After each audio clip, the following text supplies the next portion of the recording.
Hello, everybody. How are you?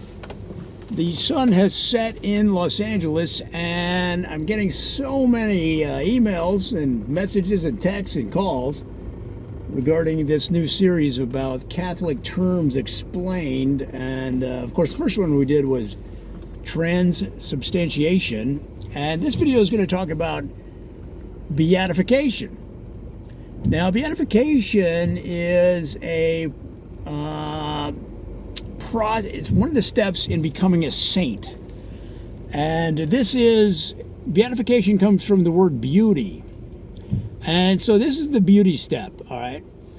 So the whole idea is that if you think you're going to be a saint, or if you think somebody in your family is going to be a saint, a family member, a friend, a relative, you want to advise them of this step because it has to do with their physical appearance. Because the thing is, we want our saints to be photogenic and to have a certain amount of physical attractiveness. Now, it's not that you have to be a beauty. I'm not a beauty.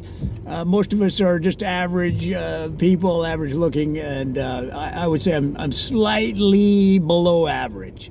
On a scale of 1 to 10, I'm probably a 4.87, right in there. Okay, so this isn't a step in becoming a saint that says you have to be beautiful.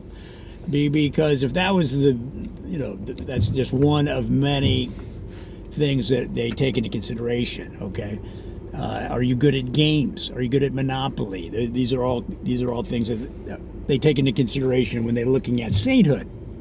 But beatification is the process of getting in shape, of working with image consultants, talking to personal trainers, not missing your personal training session because you were watching Game of Thrones. Okay, stuff like that.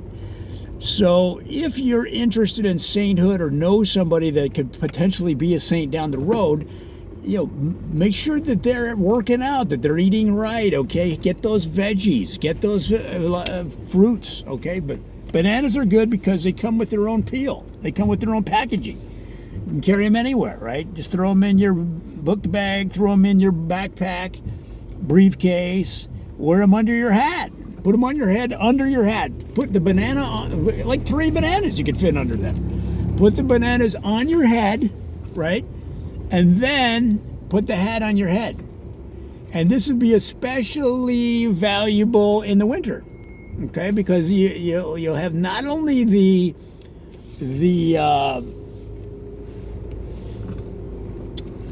benefits of the fruit, okay, but you'll have the warmth of the fruit on top of your head, whether you have your hat on or not. They'll be up there creating a layer of mass, okay, a layer of material that otherwise might not be there. So beatification, again, is the preparation of a saint in terms of their image, their not so much beauty. It's just really a Bible term for physical image, physical presence. Okay, and the whole reason being is that we always want to try to get people to come onto the Catholic team, right? Catholics are so prevalent, especially in very Catholic communities like this, like Los Angeles, that we think that, oh, we're good. We don't need to recruit. But guys, there's a lot of people out there that are looking for a place to call home in terms of their faith, their spiritual life. So we need to constantly be aware of that and make it as appealing as possible. And that's what God was, thinking back in those days. When they came up with this whole saint program. Okay, the 4 steps. So I would just say, don't get overly concerned about it, because beauty is not one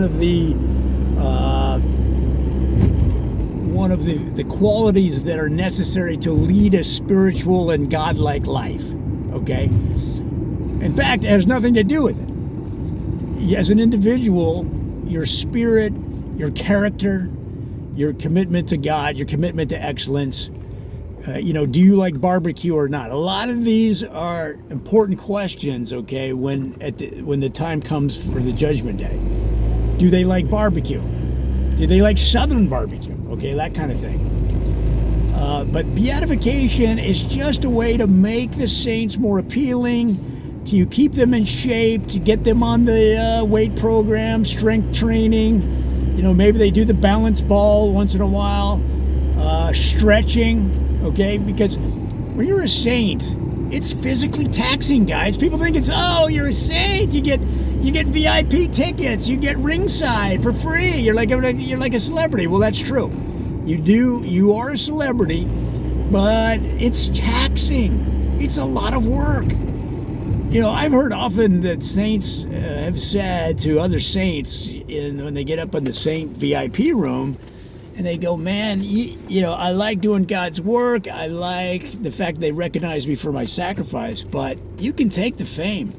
You can have it. And so don't get all crazy thinking that that's what it's all about, the fast lane lifestyle of sainthood. It's just not there, guys. It's a lot of work.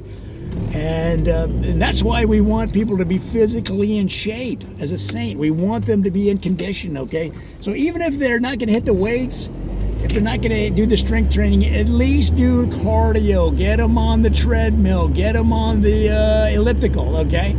Get them walking around the block. It doesn't have to be at the gym. Just walk around the block, and you'll be doing yourself a favor, your heart a favor.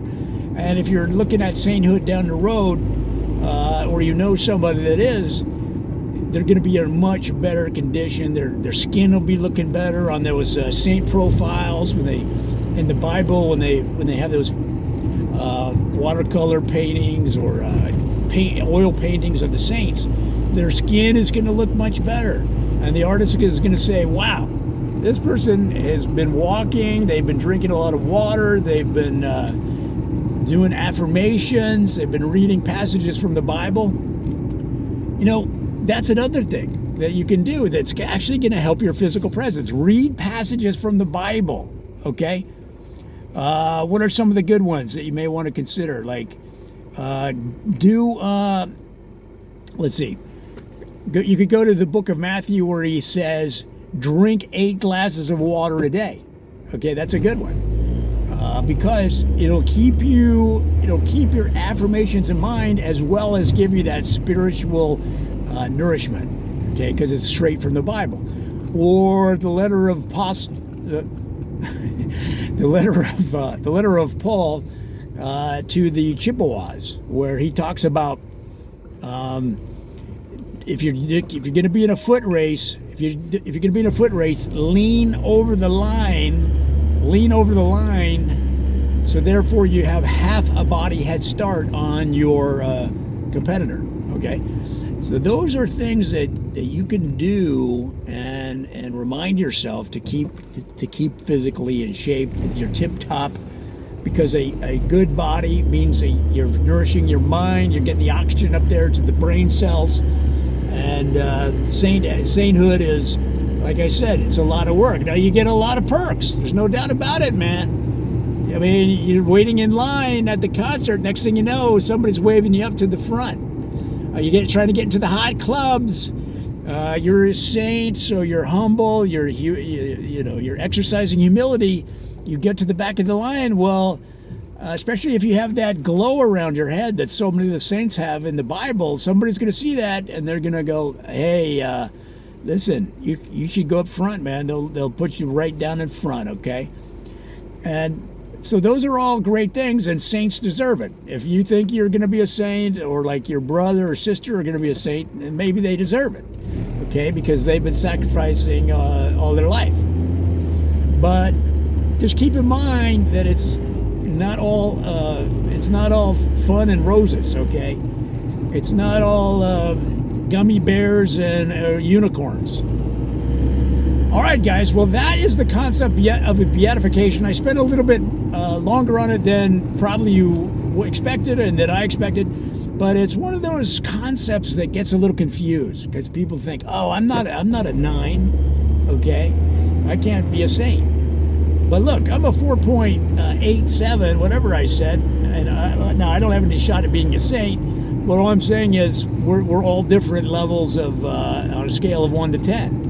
And it has nothing to do with it. All that the Bible is looking for, all God is looking for in that beatification step is that the saints present themselves in the best light possible in order to get people interested in the Catholic Church, but also that they are in shape to handle the rigors of sainthood, not only on this earth, but on the next plane. I hope that helps.